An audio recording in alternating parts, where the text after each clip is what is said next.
First, senior White House correspondent Jackie Heinrich is in Edinburgh, Scotland. Jackie. Harris, President Trump said he's going to make this announcement tonight or tomorrow that Putin has 10 or 12 days to get this done.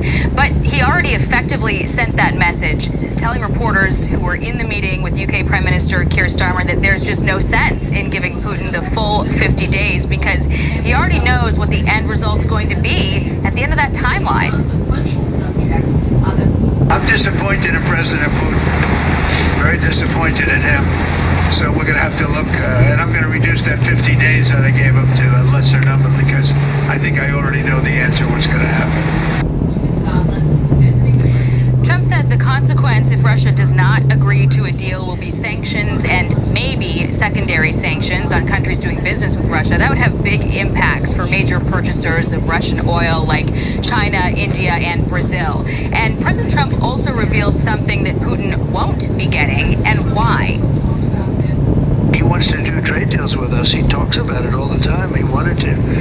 And I envision that a lot of trade with Russia. They have a lot of valuable things. When you talk about rare earth, they have serious rare earth, right? It doesn't make sense to me. I thought he would want to end this thing quickly. I really felt it was going to end. But every time I think it's going to end, he kills people.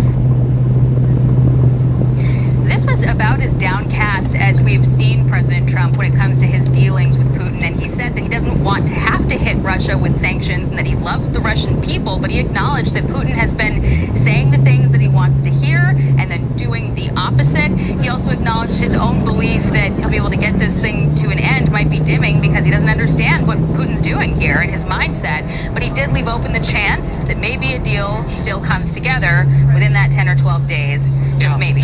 You know, Jackie, it's interesting. This isn't the first time in recent days that we've heard the president talk about those phone calls. And in one, he referenced the first lady, and he said, then she told me, you know, that another building had been hit in Ukraine, and I knew that everything Putin had just said wasn't true.